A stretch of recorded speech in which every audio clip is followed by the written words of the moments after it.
Last lecture में हम लोग देख रहे थे कॉलिगेटिव प्रॉपर्टीज ऑफ सॉल्यूशन, जिसमें हम लोगों ने पढ़ा था elevation in boiling point of solution.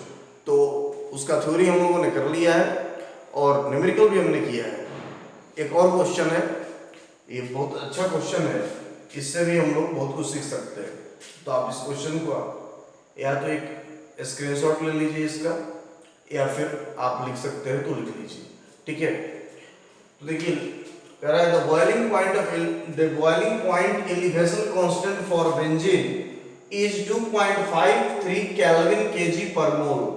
यानी बॉइलिंग पॉइंट एलिवेशन कांस्टेंट दे दिया, यानी किसी का वैल्यू दे दिया है केवी का, ठीक है। The boiling point of benzene, आगे कह रहा है boiling point of benzene is 80.3 degree C, 80.3 degree C. Calculate the boiling point of solution containing 5 gram of non-volatile solute dissolved in 15 gram of benzene और molecular weight of solute दिया हुआ है 180। बात समझ में आ गया? क्या निकालना है, ये क्लियर हुआ या नहीं हुआ? देखो calculate the boiling point of solution, solution का बॉइलिंग पॉइंट निकालना है, यानी टीबी का वैल्यू निकालना है। टीबी इक्वल टू व्हाट, ठीक है। देखो डेल टीबी इक्वल टू क्या होता है, del TB equal to TB minus T not B. तो टीबी इक्वल टू क्या हो जाएगा, अगर टीबी की बात करो तो del TB plus T not B, यही होगा। अब टी नॉट बी का तो वैल्यू दिया है, यानी टी नॉट बी क्या है, boiling point of pure liquid, जो प्योर लिक्विड सॉल्यूशन है, यानी boiling point of benzene, benzene का बॉइलिंग पॉइंट मिक्स करने से पहले, यानी नॉन वोलेटाइल सॉल्यूट को मिक्स करने से पहले बेंजीन का बॉइलिंग पॉइंट है 80.3। क्लियर हो गया? 80.3 डिग्री सी, यानी आपका दिया हुआ है टी नॉट बी का वैल्यू 80.3 डिग्री सी, लेकिन डेल टीबी का वैल्यू इसको आपको निकालना पड़ेगा। अब डेल टीबी का वैल्यू हम लोग कैसे निकालते हैं, आप जानते हैं डेल टीबी का वैल्यू। देखो यहाँ डेल टीबी इक्वल टू क्या होता है, केबी इंटू एम होता है, एम मोलालिटी है, यानी केबी इंटू एम। एम का वैल्यू कैसे निकलेगा मोलालिटी, W1 बाई M1 हमने आपको बताया है, into 1000 into W2 in gram. Clear हो गया? अब इसका वैल्यू अगर आप वैल्यू पुट करें, आप वैल्यू पुट कीजिएगा तो केवी का वैल्यू ऑलरेडी दिया हुआ है 2.53 केल्विन केजी पर मोल इनटू W1 यानी weight of non volatile solute 5 gram into 5 दिया हुआ है, 5 ग्राम यानी 5 क्या लिख लेते हैं हम, इनटू 1000 बाई, यहां पर देखो M1 का वैल्यू यानी मोलिकुलर मास ऑफ सॉल्यूट है M1 180 इनटू, ठीक है, W2 वेट ऑफ सॉल्वेंट, तो weight of solvent 15 gram benzene में ये डिसॉल्व है 5 ग्राम यानी 15। क्लियर हो गया? यहां से निकल जाएगा हम लोगों का डेल टीबी का वैल्यू। जल्दी निकाल लें डेल टीबी का वैल्यू।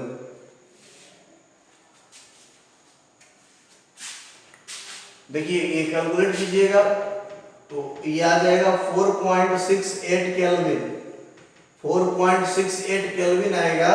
क्यों? क्योंकि यहाँ वैल्यू दिया है केवी का 2.53 केल्विन है, केल्विन में है तो यहाँ केल्विन आएगा। लेकिन आप जानते हैं this is the difference in temperature, तो difference in temperature in kelvin is equal to difference in temperature in degree C. हमने लास्ट लेक्चर में ये बताया हुआ है। जो लोग आज पहली बार देख रहे हैं, आप लास्ट वीडियो को पहले देखो, उसके बाद कंटिन्यू करो, तब बात समझ में आएगी, ठीक है। यानी हम इसे लिख सकते हैं 4.68 डिग्री सी भी, 4.68 केल्विन को 4.68 डिग्री सी लिख सकते हैं, because this is difference in temperature. यहाँ डेल टीबी का वैल्यू निकल रहा है, ठीक है। तो डिफरेंस इन टेम्परेचर के लिए ये चीज लिखा जा सकता है। अब हमें निकालना है, ये डेल टीबी आ गया, हमें निकालना है क्या, टीबी। तो टीबी इक्वल टू फॉर्मूला लिखा हुआ है del TB plus T not B. Del TB आ गया 4.68 केल्विन, सॉरी डिग्री सी यहाँ यूज करेंगे। क्यों डिग्री सी यूज करेंगे? क्योंकि T0B का वैल्यू डिग्री सी में आ दिया हुआ है, ये है 80.3, ठीक है, क्लियर हो गया। तो यहाँ 84.71 डिग्री सी, क्लियर। 4 6 8 है ना, 9 8 सॉरी 9 8 हो जाएगा, 7 1 नहीं, 9 8 डिग्री सी आ जाएगा, क्लियर। 84.98 डिग्री सी देख लीजिए।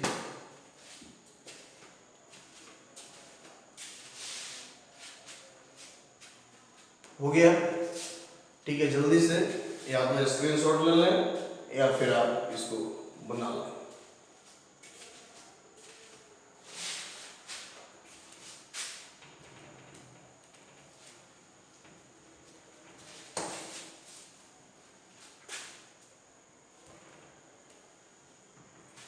हम लोगों ने दो कोलिगेटिव प्रॉपर्टीज को डिस्कस किया हुआ है।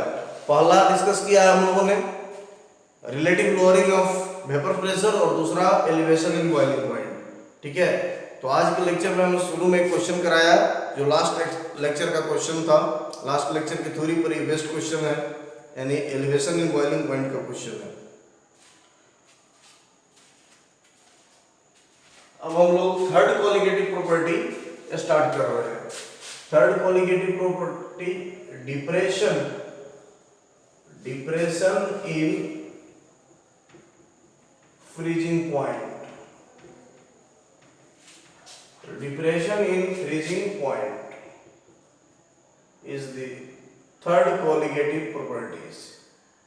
इसको डेल TF से रिप्रेजेंट करते हैं, डिप्रेशन इन फ्रीजिंग पॉइंट। हमने कोलिगेटिव प्रॉपर्टीज के लेक्चर 1 में यानी पार्ट 1 में हमने ये बिल्कुल क्लियर कर दिया था कि डिप्रेशन इन फ्रीजिंग पॉइंट का मतलब क्या होता है। यानी जब कोई नॉन वोलेटाइल सॉलिड सॉल्यूट आप डालेंगे किसी प्योर लिक्विड के सॉल्यूशन में, तो उस लिक्विड का जो फ्रीजिंग पॉइंट होगा, उस सॉल्यूशन का फ्रीजिंग पॉइंट डिक्रीज हो जाता है, ठीक है। डिप्रेशन का मतलब डिक्रीज होना, ठीक है, क्लियर हो गया। लिखिएगा आप लोग इसमें पहला पॉइंट लिखिएगा,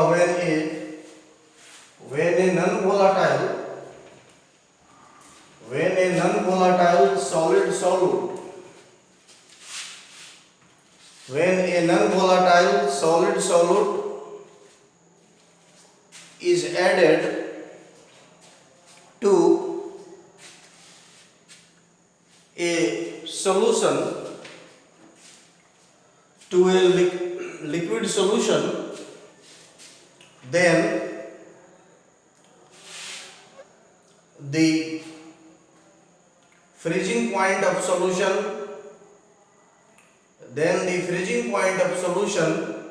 decreases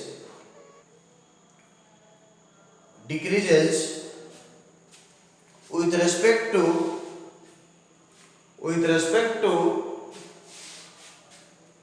the freezing point of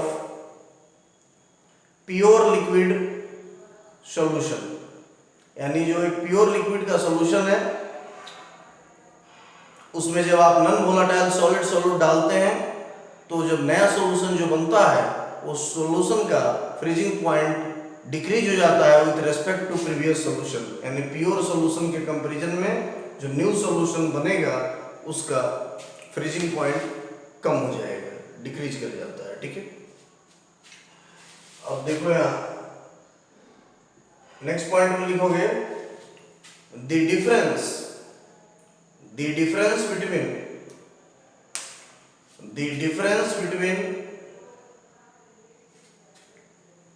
freezing point of pure liquid solution and the solution containing non-volatile solute is called as depression in freezing point, is called as depression in freezing point. अब देखो let TF freezing point या freezing temperature, freezing point of solution containing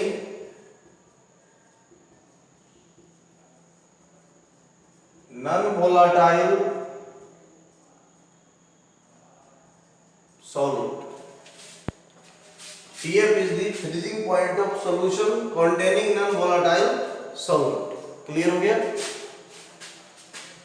T0F ये है freezing point of pure liquid solution, ये pure liquid solution का freezing point है। Del TF देखो, del TF depression in freezing point, depression in freezing point, ये del TF हो गया। अब यहां del TF equal to difference between freezing point of solution and freezing point of pure liquid solution. अब देखो यहां TF minus, यहां पर देखो T0F माइनस TF, यानी the difference between the pure liquid solution, freezing point of pure liquid solution and the solution containing non-volatile solid solute, इसी के difference को आप क्या करते हैं? Depression in freezing point of solution. Clear हो गया?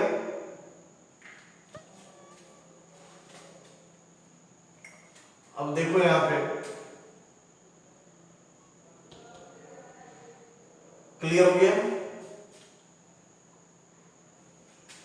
इसको इक्वेशन नंबर 1 कर दो, इक्वेशन नंबर इसको 1 कर दो, ठीक है? लिख लिया?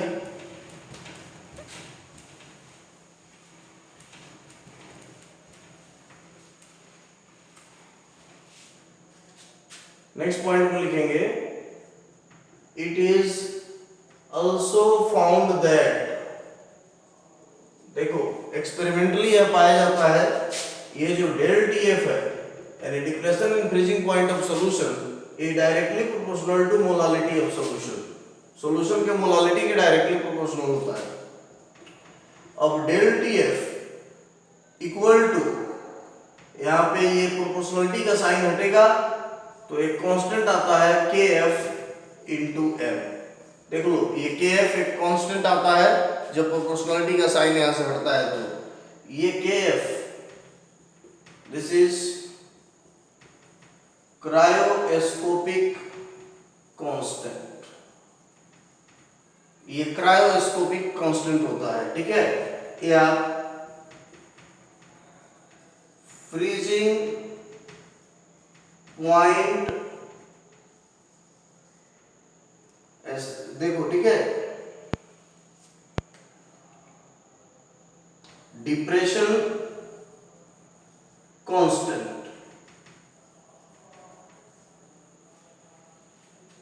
फ्रीजिंग पॉइंट डिप्रेशन कांस्टेंट या depression in freezing point constant, इसका नाम है फ्रीजिंग पॉइंट डिप्रेशन कांस्टेंट या depression in freezing point constant. इसका 3 नाम दिया जाता है, पहला क्रायोस्कोपिक कांस्टेंट, दूसरा फ्रीजिंग पॉइंट डिप्रेशन कांस्टेंट और तीसरा depression in freezing point constant. इस तरह से इसका 3 नाम लिखा जाता है, ठीक है?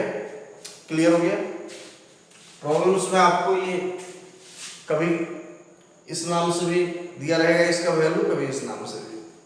क्लियर। और इसका वैल्यू डिपेंड करता है नेचर ऑफ सॉल्वेंट पे। केएफ का वैल्यू किस पे डिपेंड करता है? नेचर ऑफ सॉल्वेंट पे। आप लिखते चलेंगे ये सब point. The value of KF depends upon the value of KF depends upon the nature of solvent, the nature of solvent, and it is different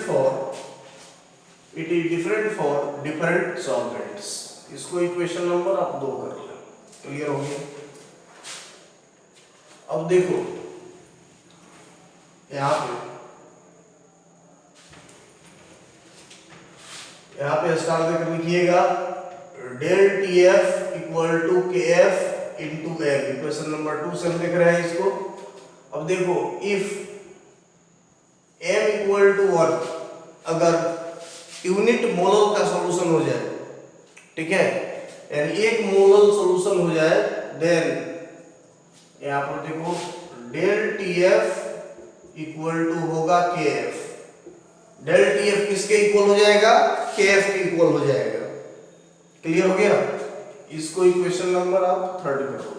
ठीक है, तो अगर इसका डेफिनेशन लिखना हो क्रायोस्कोपिक कांस्टेंट का, तो अभी कैसे डिफाइन होगा? पहले इतना लिखिए, फिर डेफिनेशन में लिखा रहा हूं, जल्दी लिखिए।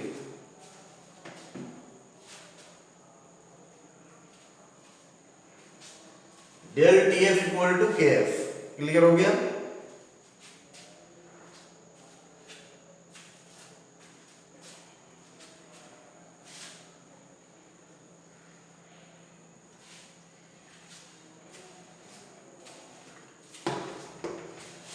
चलिए इसका डेफिनेशन आप लिखिए, के एफ का डेफिनेशन या नीचे में लिखिएगा। Cryoscopic constant, cryoscopic constant is defined as cryoscopic constant is defined as the depression in freezing point of solution, the depression in freezing point of solution when molality of solution becomes unity।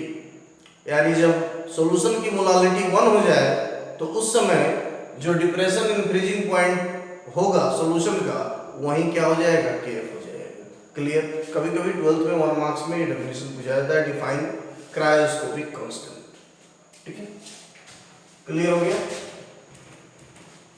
अब थोड़ा इसको हम आगे बढ़ाते हैं फिर से। Equation number 2, ठीक है, इक्वेशन नंबर 2 को हम यहां से आगे बढ़ाते हैं। देखो del T F equal to K F into M. अब जानते हो m का value W1 into 1000 by M1 into W2 in gram.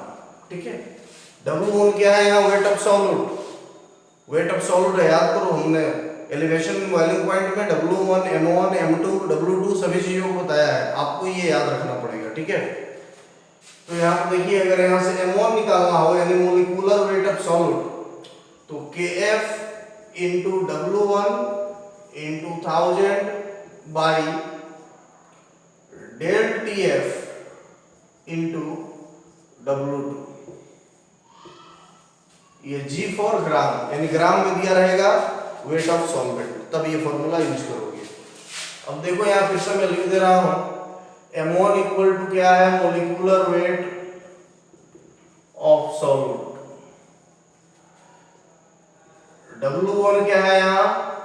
Mass of solute या weight of solute, mass of solute. Clear?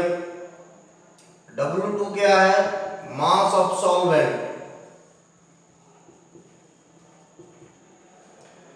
KF cryoscopic constant जिसका value दिया रहेगा, और del TF and depression in freezing point of solution. ये सभी आप term जानते हैं, ठीक है, पहले से। ये जो टर्म है ये भी पहले से आप जानते हैं, लेकिन फिर से मैंने एक बार बता दिया इसको, कि अगर आप भूल गए हो तो आप रिकॉल कर लें। और ये सभी टर्म तो हम अभी का अभी तुरंत बताए हुए हैं। क्लियर हो गया?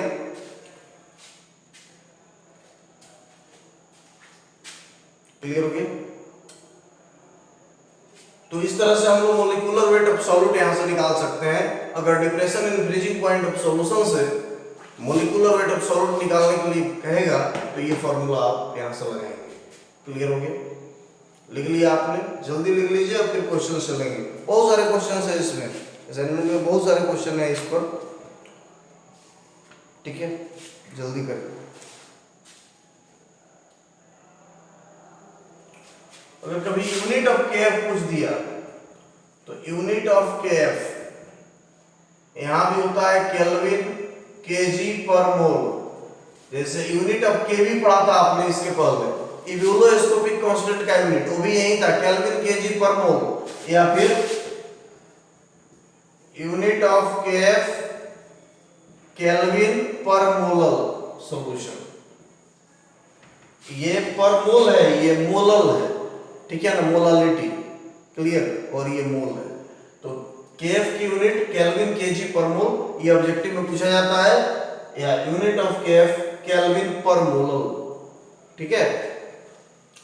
केवी के भी यही यूनिट, दोनों यूनिट सेम आता है।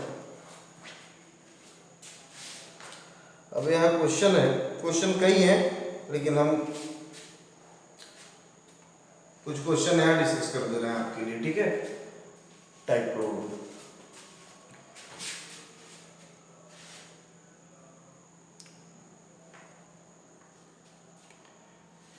ठीक है। तो आप अब लिखिएगा, एक एग्जाम्पल है। इसको जो लास्ट वाला ये इक्वेशन आया है, इसको इक्वेशन नंबर आप 4 कर लो। जो लास्ट वाला equation m1 equal to kf into w1 into 1000 by del tf into w2, ठीक है। इसको आप कर लो इक्वेशन नंबर 4। 4 इक्वेशन आया और चारों इंपॉर्टेंट इक्वेशंस, जहां से क्वेश्चंस आपके सॉल्व होंगे। चलिए क्वेश्चन लेते हैं।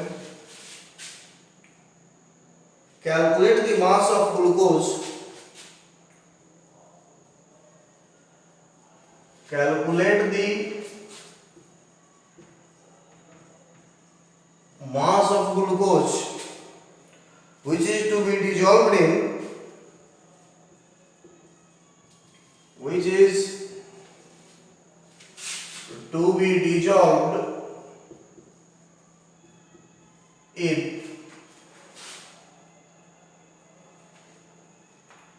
4 kg of water,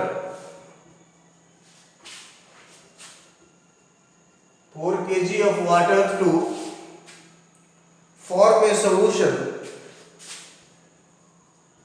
to form a solution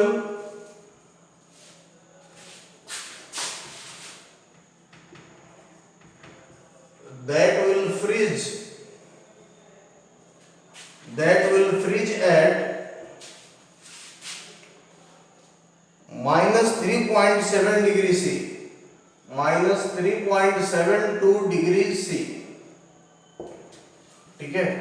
ये फ्रीजिंग पॉइंट ऑफ सॉल्यूशन दे दी है, -3.72 degree C। If the value of KF,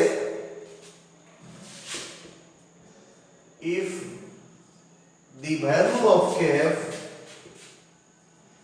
the value of KF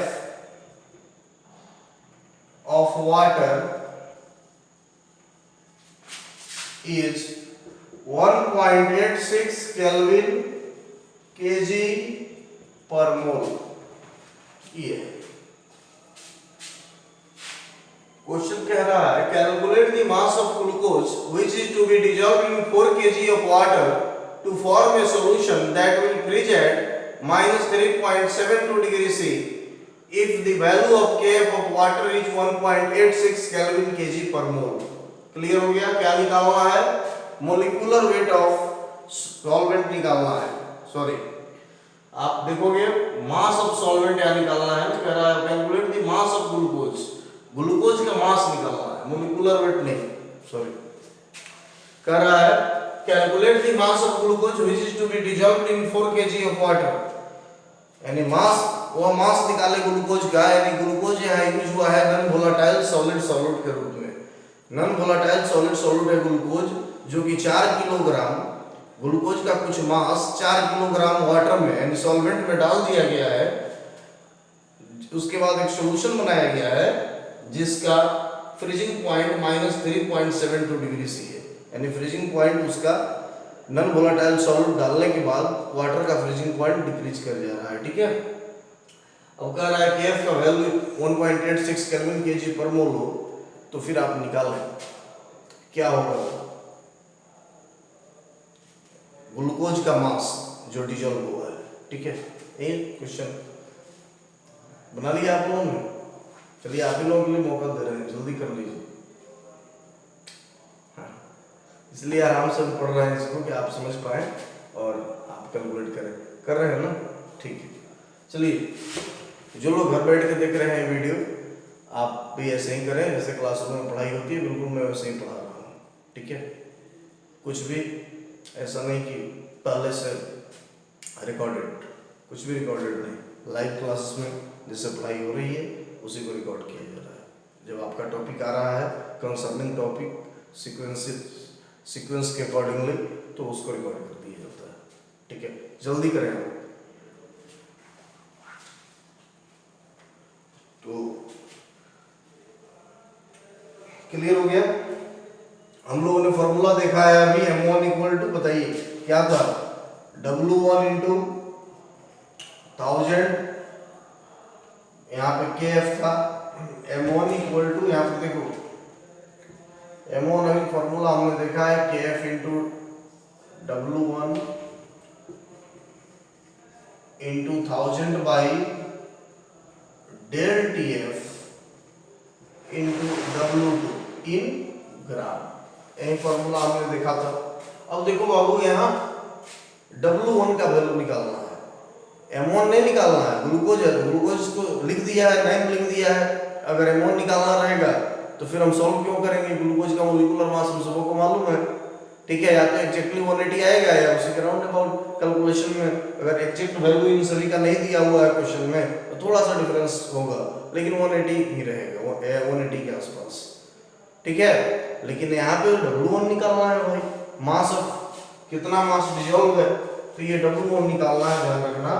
तो W1 निकालना है तो यहाँ पर देखो M1 into del TF into W2 by KF into 1000, यही फॉर्मूला लगेगा।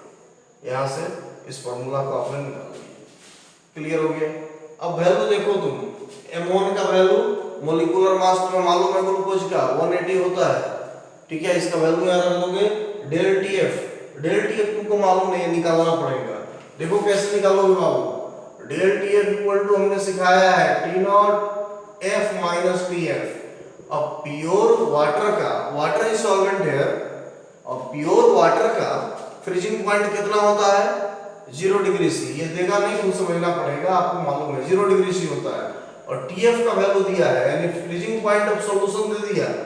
जब नॉन वोलेटाइल सॉल्यूट मिला दे रहे हैं तो फ्रीजिंग पॉइंट हो जा रहा है -3.72 डिग्री सी, यानी 0 डिग्री सी माइनस, और ये माइनस 3.72 डिग्री सी, ये हो गया, यानी ये प्लस हो गया 3.72 डिग्री सी। क्लियर हो गया आपको? ये आ गया डेल TF का वैल्यू, डेल TF का वैल्यू भी आ गया आपके पास। ठीक है, केल्विन में भी लेंगे तो हम बता चुके हैं कि ये डिफरेंस इन टेम्परेचर है, केल्विन में भी इतना ही होगा। ठीक है, क्योंकि KF का वैल्यू यहाँ केल्विन में दिया है तो इसको भी केल्विन में यहाँ रख लेंगे। क्लियर हो गया? W2 का वैल्यू यानी सॉल्वेंट का मास, सॉल्वेंट का मास दिया है 4 kg ऑफ वाटर, 4 kg दिया है। यहाँ आपने W2 को फॉर्मूला जो लगाए हैं उसमें W2 को ग्राम में रखना पड़ेगा, यानी 4000 ग्राम हम रखेंगे। KF का वैल्यू हमें दे दिया है और यहाँ पे इंटू 1000 कर देंगे, हमारा निकल जाएगा। जल्दी करें। ठीक है, यानी W1 इक्वल टू, उस फॉर्मूला से लिखिए तो 180 इंटू 3.72 इंटू 4000, 4 kg को हमने 4000 ग्राम कर दिया, क्योंकि नीचे में 1000 से डिवाइड किए हुए हैं ऑलरेडी, इसलिए ऐसा करना पड़ा। तो 1.86 और यहाँ पे इंटू 1000, देखो अगर 4 kg यहाँ रखोगे 4000 ग्राम के बदले में 4 kg रखते हो तो इस 1000 को हटा देना होगा फॉर्मूला से। लेकिन चूंकि फॉर्मूला में 1000 ग्राम रखा हुआ है, क्योंकि जनरली मास दिया रहता है सॉल्वेंट का ग्राम में, इसलिए मैंने ये फॉर्मूला ड्राइव किया था। अगर केजी में भी दे दिया है तो उसको पहले ग्राम में चेंज कर लो तो तुम्हारा फॉर्मूला ये फिट बैठेगा। ठीक है, तो ये 4 टाइम में हो गया। अब W1 का वैल्यू आप बताइए, जल्दी बताइए कैलकुलेट करके।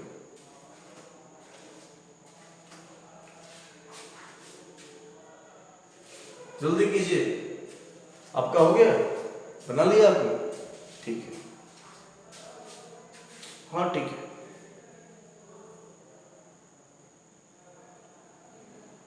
ठीक है, वो इतना ही आएगा 1440 ग्राम, 1440 ग्राम। कैलकुलेट करोगे तो आएगा 1440 ग्राम। क्लियर होगी? आपका आ गया? ठीक है।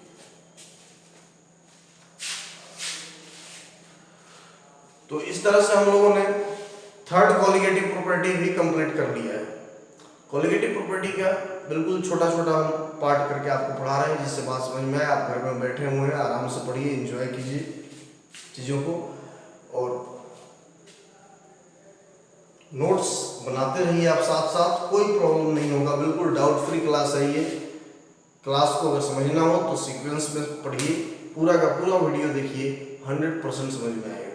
ठीक है, बहुत लोग देख रहे हैं, बहुत लोग नहीं भी देख रहे हैं घर बैठे हुए, क्योंकि हमें पता चल रहा है कौन देख रहा है नहीं देख रहा है। ठीक है, तो जो खासकर अपने स्टूडेंट्स की बात मैं कर रहा हूँ, क्योंकि अपने स्टूडेंट के लिए ही मैं पढ़ा रहा हूँ यहाँ पे। ठीक है, सिर्फ और सिर्फ अपने स्टूडेंट के लिए। बाकी लोग भी चाहें तो इसका बेनिफिट उठा सकते हैं। अपने स्टूडेंट की डिमांड पे ही मैं यहाँ बता रहा हूँ सभी चीज़ों को। तो बहुत सारे लोग फ़ायदा उठा रहे हैं, जो नहीं उठा रहे हैं वो फ़ायदा उठाएँ। क्लास खुलने का इंतज़ार, ठीक है, कीजिए, अच्छी बात है, क्लास खुलने का इंतज़ार आप कर रहे हैं, लेकिन साथ साथ पढ़ाई के साथ ही इंतज़ार कीजिए तो और अच्छा है। और बहुत जल्दी क्लास आपका ओपन होगा, हम लोग मिलेंगे और फिर से पढ़ाई उसी फॉर्म में करेंगे जैसे पहले करते थे। ठीक है, और किसी को कोई प्रॉब्लम भी है अगर, तो आप पूछ सकते हैं। मेरा व्हाट्सएप नंबर आप सबों के पास है, उस पर लिख के आप पूछ सकते हो, कोई दिक्कत नहीं होगी। ठीक है, तब तक के लिए आप सबका, सभी लोग जो तीनों हमने कॉलिगेटिव प्रॉपर्टी पढ़ाया, relative lowering of vapour pressure, second elevation in boiling point, and third depression in freezing point, इन सभी का आप न्यूमेरिकल बना ले, आपसे बन जाएगा।